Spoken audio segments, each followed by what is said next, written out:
Conversations on the Rocks, the podcast where the drink is strong and the stories are stronger. I'm your host, Kristen Dokas, and this isn't your average chat fest. Here, real people spill the tea alongside their favorite drinks, from the hilarious to the heart-wrenching. Each episode, a wild card.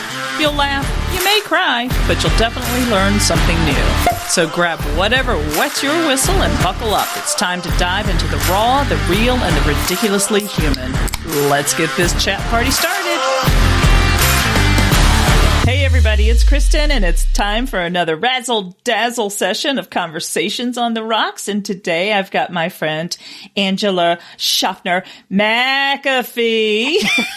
She's the co-founder, webinar host, and business development for the digital marketing agency SEO Rocket, and all the other juicy details I'm going to let Miss Angela tell you, because I'll put the rest of her official bio in the show notes. Hi, Angela. Hey, how are you? It's good to be here and have our cocktails and conversation time, or confessions time. I don't know.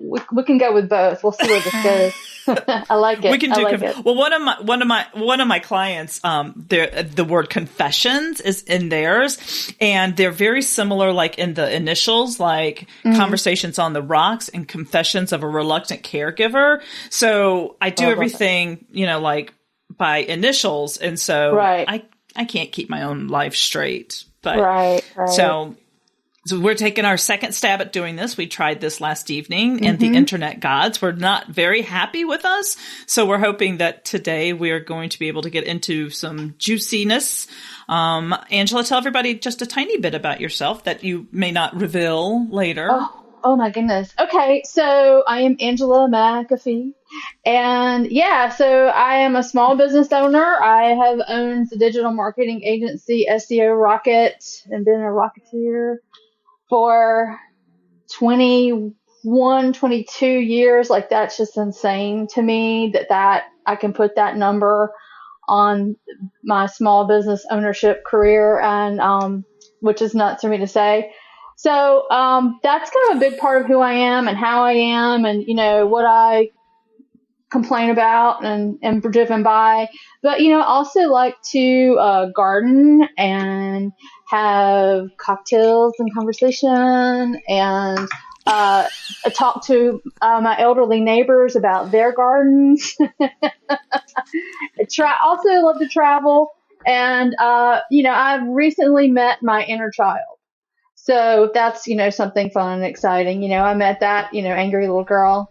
So and I turned 50 a couple years ago, so that's been a big thing for me. And I'm always just working on, just like everyone else, working on your purpose for the day and trying to make one day better than the other. How do you feel about being 50? Because I'm a member of the Level 55 Club, so. Oh, really? Oh, okay. I didn't know that. So you beat me to it. You're ahead of the game. So I'm actually 52, true confession. So I'm over that hump. I'm really, really good with it, because like when I turned 40, I had a little bit of a nervous breakdown, in Vegas, where you're supposed to have your nervous breakdowns. And then when I turned 50, I was just like, yes. We are good. It is smooth. I am cool with it.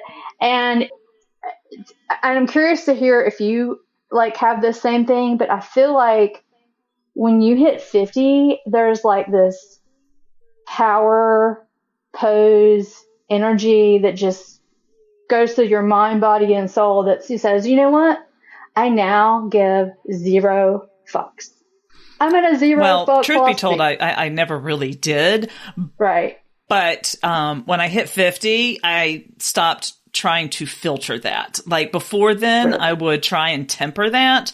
And then once I turned 50, I was like, I don't care. I'm like, then as you add another year to it, it gets even stronger.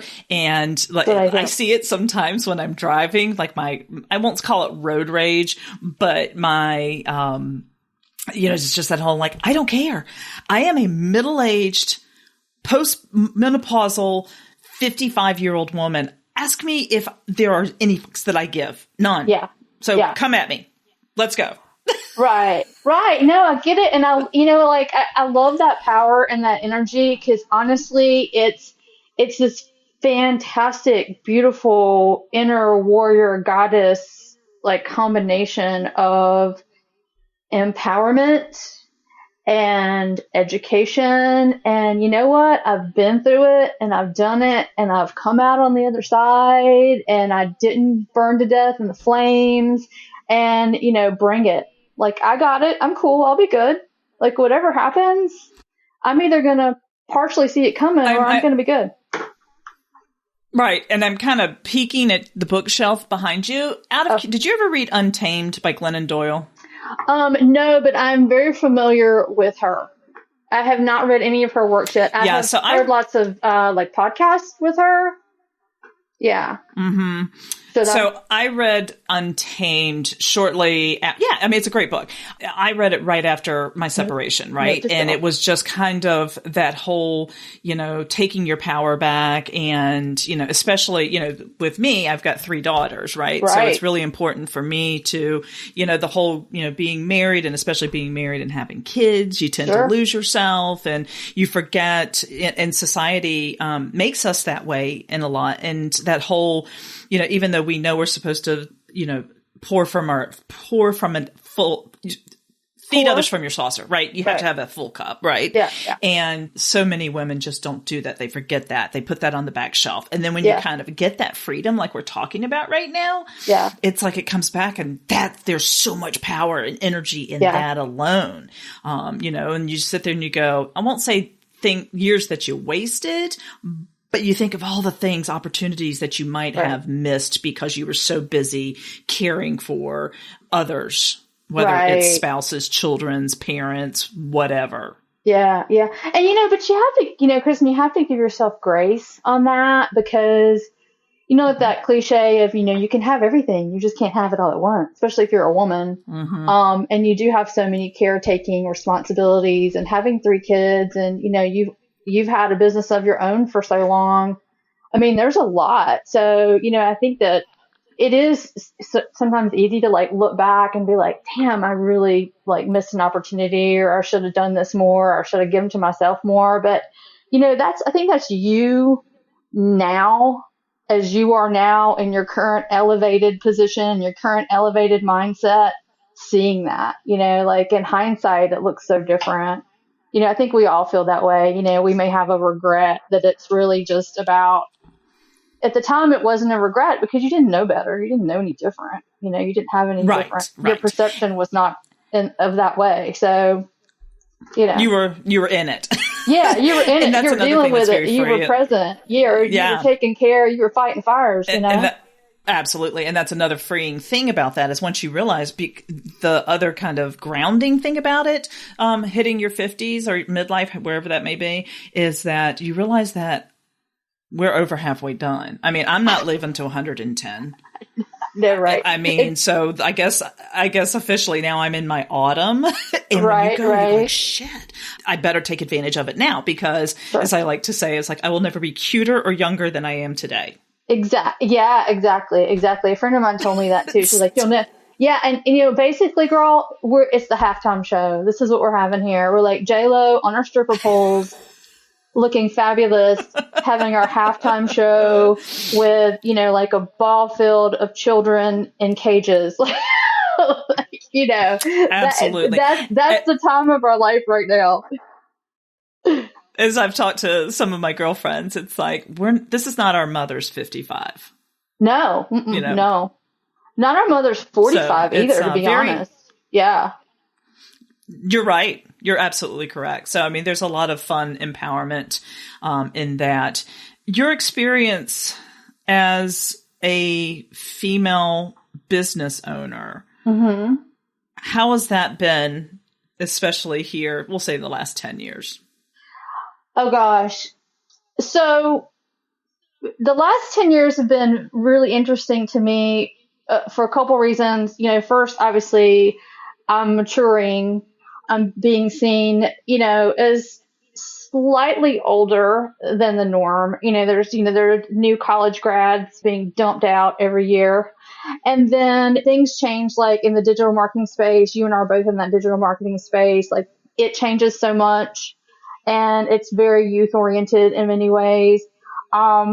also too, I feel like you sort of like, it feels like you're not always taken as seriously because, I'm not, and I haven't seen a lot of ageism, so I don't want to whine and cry and feel victimized, but it does feel like, and maybe this is internal, but hey, the 25s or the hip year olds or the hip and happening, and they know everything, and they're on every social media network, and they do everything, and I don't have time for that. Like, I run a business, I'm at a point in life where honestly, I have enough ADD and a nervous system interaction that social media is something that I do, and I do part of my job, but I can't have to minimize how much I'm bombarded with it.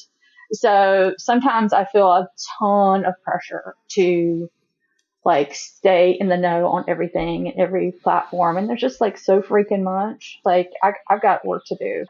And then also too, I have noticed this because in the past 10 years, and I don't know if this was the intent of your question or not, but in the past 10 years, I too went through a separation and divorce and a remarriage. And, that was interesting because when that happened, I noticed a lot of my prospects and even some clients would get a little more flirtatious or a little more like, let's meet for drinks instead of, let's meet at the office and sign the paperwork, or whatever. Like that kind of thing started happening a little more. And so I really started to have to say,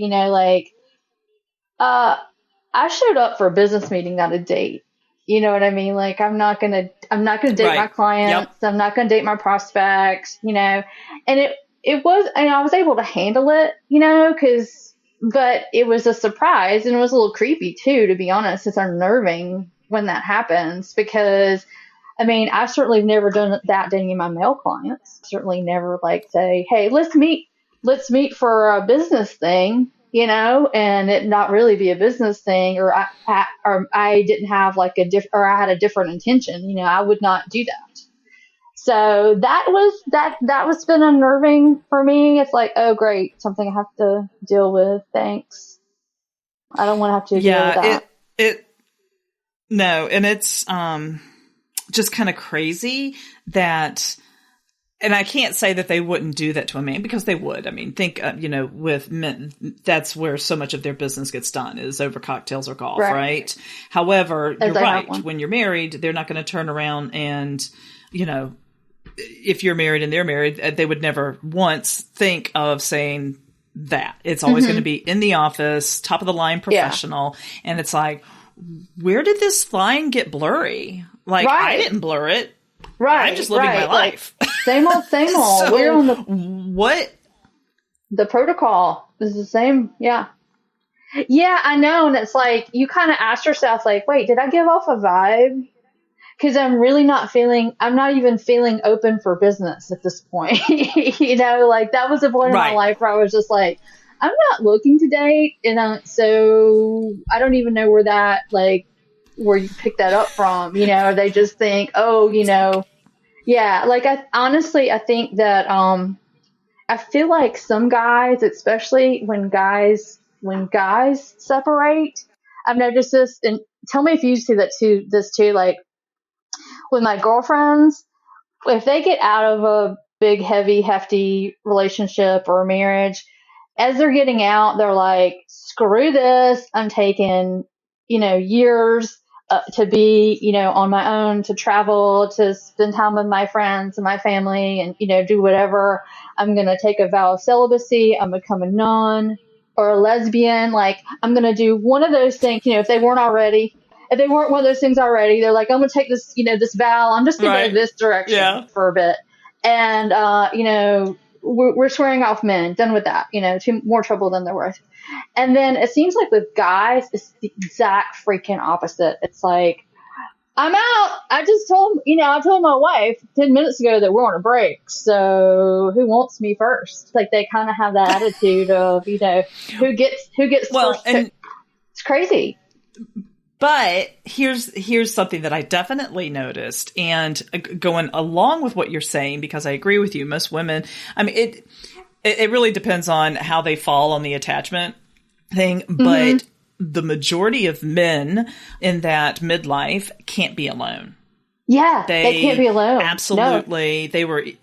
They wanted to go straight into, another hot and heavy relationship because they were looking for a replacement wife. Right. And that's what they know. Yeah. No. Who's going to do their dishes? No. Yeah. Right. Which, having another conversation on with another guest, we were talking about, or actually I was on her show, and when she has a son, and she's making sure that she, if something should happen to her, he knows how to wash his clothes. He knows how to cook food. He knows how to do. I'm like, yes, moms of sons, please raise your boys to be functional human beings, because this is not the Cleaver century anymore, and I'm not here to be your mother. Right, absolutely not. And you don't want me to be your mother. Like, that's creepy. That's like your own different fetish. Like, we're not, that's, if I didn't sign up for that, No. Yeah, and so, no. I mean, I had a conversation, like, when Andy and I got married. I mean, he's great, but he would come home from work and, make a drink and sit down on the couch and watch the news. And I would have my day, and I work from home. I worked from home for like 20 plus years. I'm kind of around. And so I'd have my day, or I'd just gotten back from the gym or whatever. And then it's like, okay, let's figure out what's for dinner. Let's do whatever. And then I found myself like loading the dishwasher, cooking the dinner, making the list, sweeping up after the dogs, cleaning up the cat puke, whatever it was. And I just said, like, I'm on the second shift here, like, we both live here, like, and don't even tell me that I'm nagging and bitching about this, but, we both live here now. At this point we actually were married for a year before we even lived together officially. But I'm like, we both live here. We both make messes. We both eat, we both have, pets. Like, don't put me on the second shift. I'm not, and I'm the kind of person that I like things to be neat, and, so it falls on me because it makes me crazy if it doesn't get done. So, you have to have that, like, conversation of, I don't know, the power struggle. Some podcasts sound old, weather-beaten, and dull. Now, there's a podcast called Wheeler's Dog. Made with space-age polymers, Wheeler's Dog podcast requires no rubbing, no buffing. It is a humor podcast that restores the luster, makes the ears refreshed again. We ran the Wheeler's Dog podcast through 50 consecutive car washes. Despite all the scrubbing, the harsh detergents, and steam, the Wheeler's Dog podcast retained its glow. Get the Wheeler's Dog podcast wherever you get podcasts. Why are people so afraid to have conversations? It boggles my mind. And my mom just went through a bit of a breakup after, a long time, 12 years, right? And the entire thing could have been avoided had the other person just been willing to have a conversation. And it just boggles my mind when it's something that's so important and something, because for those of you that are single, we've been there. It sucks out there. It's hard. People are broken. Yeah. And to find someone that it's a healthy relationship, whether you decide to get married or not. I'm personally in the been there, done that camp, have no interest in doing it again, but I'm in a good, healthy relationship, right? And why would you jeopardize that by not having a conversation? I don't get it. It boggles my mind. Yeah, it's funny that you say that, because this happens like with friends, like friendships and romantic relationships and, working relationships too. You see it a lot where you're right. People just they're not willing to, it's uncomfortable. It's an uncomfortable thing to have an uncomfortable conversation. If you don't do it often, maybe you're not the HR director, so you're not doing it often. You don't feel competent in having that conversation. There's all that paranoia of like hurting the person's feelings and how do I present this so I don't put them on defense or, into some like flight or flight situation. But, I'm with you. Like, I've always felt like it doesn't have to be confrontational. Like, it just, you have to say, hey, there's a boundary, and like, we need to work this out, because there may or may not be give or takes, and, there may or may not be non-negotiables here, but, really addressing it, it's still going to be around whether you address it or not. So it's just going to fester and get nasty if you don't. Yeah. So it's like, let's just have that. Let's just have that honest conversation. It's not going away, and we can resolve it. And that's one of the big life lessons. One of the big life lessons I've tried to really, pound into my kids, my girls, is because, especially as women, we're afraid we don't like the confrontation, right? Right. Because we've been told to, sit still, look pretty, right? Right. And, and the big thing with them, I'm like, especially like when it comes to roommates, I'm like, if one of them there was a boyfriend involved, right? And not her boyfriend, but her roommate's boyfriend. And she's like, I don't want him over all the time. I'm like, you need to have that conversation right now.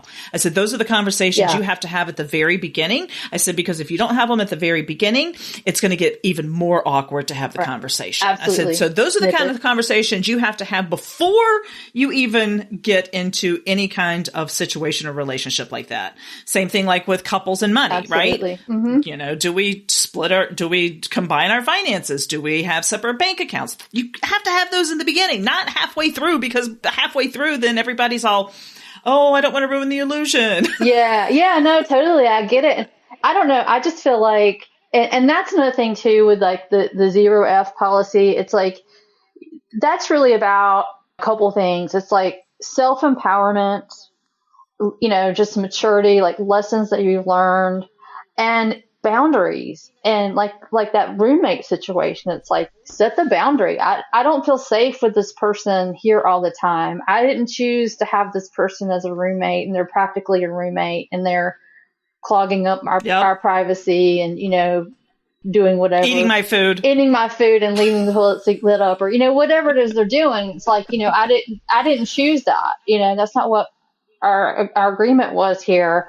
Suddenly there's like a change of agreement that I didn't agree to, so, I mean, I totally get that. And you're doing an awesome thing for your girls by doing that, Kristen. I mean, so many people don't do that, or say, oh, I'm going to let them be adults and figure that out on their own. But at that point, at their age, they're like quasi adults, not really, they're like, they've got 1 foot, in the adult world, and then 1 foot in the little girl world, and still a kid. And and they just don't have the life experience to make those choices and have those conversations. So, I mean, kudos to you for teaching them to stand up for themselves. That's awesome. Well, I just, there's certain lessons you have to learn on your own.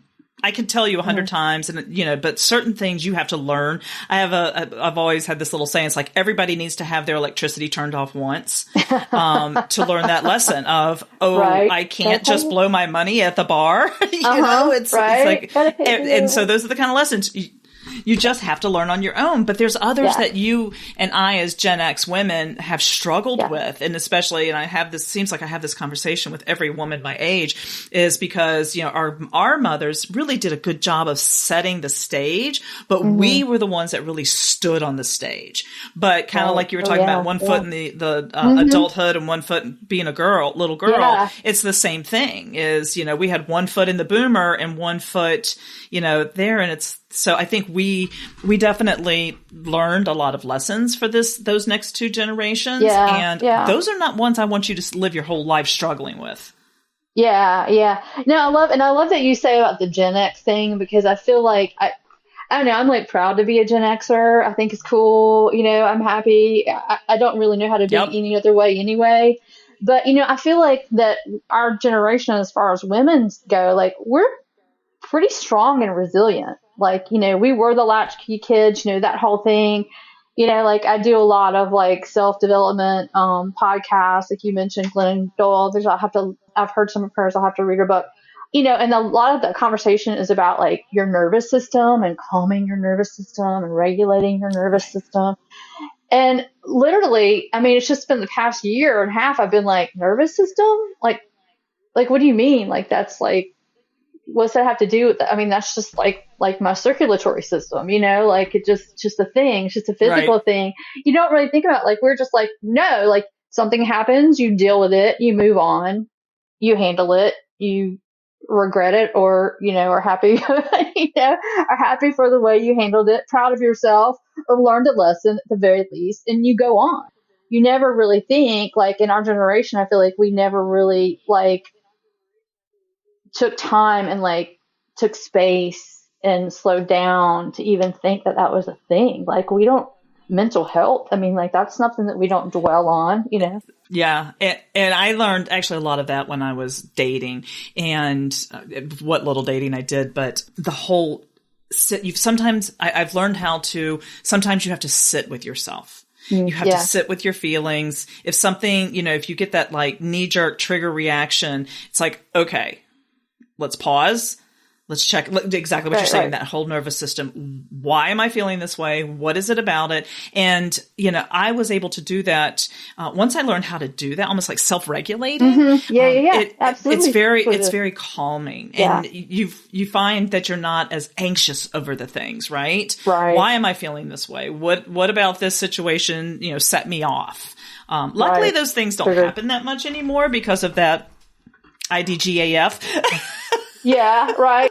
No, exactly. And because you're just like, yeah, well, and you're right. Like, you're absolutely right. And I found that within myself too, and with some of my girlfriends. It's like, once you do know and understand how to self-regulate, and once you do kind of see, oh, I can handle this, I just need to breathe through it, whatever it is, the meter just sort of becomes a blip. It's like not the drama. There's no drama. There's no hysterics. There's no crying. You're just like, okay, that didn't feel right, and I'm just going to say no to that. And we have other options, or, whatever, or, no, I just don't like that idea, or I don't like that price, or whatever it is, It just doesn't, whatever the negotiation or situation maybe, or I'm not going to let you treat me that way, or I'm not going to have this argument again. It's like, whatever that is, you're just setting a boundary of self-respect, and it really calms you down, because then you're empowered, and you're respecting yourself, and you're like respecting them, and, you're being honest with them, and you're being honest with yourself. The whole communication thing again, away we go. Right. And it just makes life so much simpler. Okay, we got a few minutes left. Of course, we've already blown through our 30 minutes. I want to go back to something you said in the very, I knew we would too. But I want to go back to something you said in the very beginning because of the time of the year. And what are you growing in your garden? Oh my God. So I don't do vegetables. I have a green thumb with the exception of vegetables. Okay. So I can pretty the place up, but not feed myself if, we get to that point. Just so you know, I'll be the decorator. So right now I have irises going, and I've got a lot of my echinacea and coneflowers are starting. Nice. Phlox is starting. I do a lot of like pollinator gardens. So I've got these big bushy purple flowered things that are coming up that I've forgotten the names of. I love it. Yeah, but they're so gorgeous, and like I've even seen hummingbirds in them, which like just my little heart. Yay. I know. It's like being visited by angels. Yeah, so I've got all that going on. Let's see, the rosemary's actually starting to bloom. Yep, yeah. I noticed mine sprung back. Yeah, the hostas are coming out like crazy. 3 giant rosemary bushes. Yeah, my irises bloomed last week, and so I love pulling up to the house and seeing them. They're around one of my big oak trees. So pretty and delicate. And I've got a butterfly.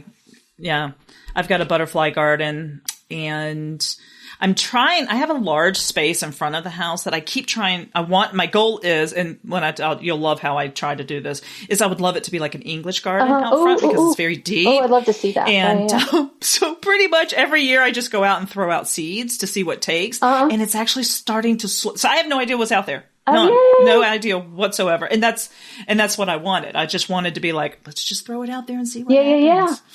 Well, that's what they do, like at Biltmore. That's what I understand. So, by the way, I have bulbs. I have tulip bulbs and seeds. If you want those, I can pay those forward to you. But apparently at Biltmore Estate, what they do is they'll spray paint the bulbs so that they can see them. And then they'll just throw them up in the air, and wherever they land, that's where they just dig a divot and put them in. I love it. Yeah. Because I just love it because it's just like, it's not chaos. It's like peaceful chaos. It's just everything. And I just love the variety of it. And I also have a bird feeder above my garden.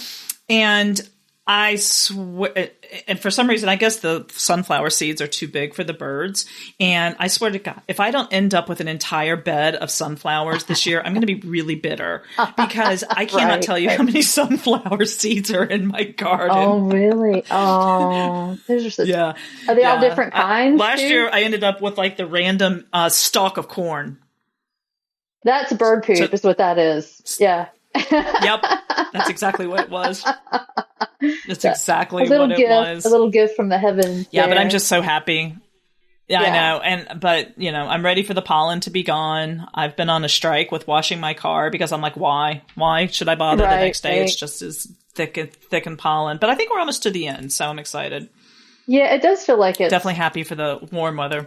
Yeah. Oh, and the knockout roses are like gorgeous right now too. My peonies are about to start. Yeah. Oh, I love it. I love it. The one thing I really would love to figure out how to do about is like Gerber daisies are my favorite flower. Oh, yeah. And I need to do a little bit more research on how to cultivate those and keep them growing because I could plant my entire yard full of Gerber daisies. Me too. And I have not had luck with them. I don't know. Like if you get the secret, like let me know what it is. Yeah. And geraniums, like, like they're practically weeds. It's so hard for me to get them to live. I don't know what it is. Like so many things I just have like beautiful luck with and they just grow and, multiply and all that. Geraniums, I just can never get. I don't know if I don't fertilize them or water them enough or they're in the wrong. I mean, I'm like literally every year I'm like moving them to a different place in the yard. Like maybe you'll live this time. I'm praying for you. But they're so pretty there. I know. And that's so pretty that's been me with the Gerber vibrant. Daisies. Yeah. I mean, just I love the them all. white color. Love this time of the year before it gets so hot that everything dies, and then you're just like, oh my God. Yeah. Exactly. All right, my friend. Thank you for spending time with me 2 days in a row. We have to actually catch up in real life here soon. Yes, I would love that. I'm going to sign off here. Love that. Yep. So everybody, thanks so much for tuning in, and we will catch you next time. And till then, may your rocks glass never be empty. As the saying goes, you don't have to go home, but you can't stay here. And that's a wrap for this week's episode. A big thanks to my guests for sharing their story and to you for listening. Don't forget to share the show with your friends and spread the words. And if you'd like to be a guest on the show, the link is in the show notes. Till next time, cheers.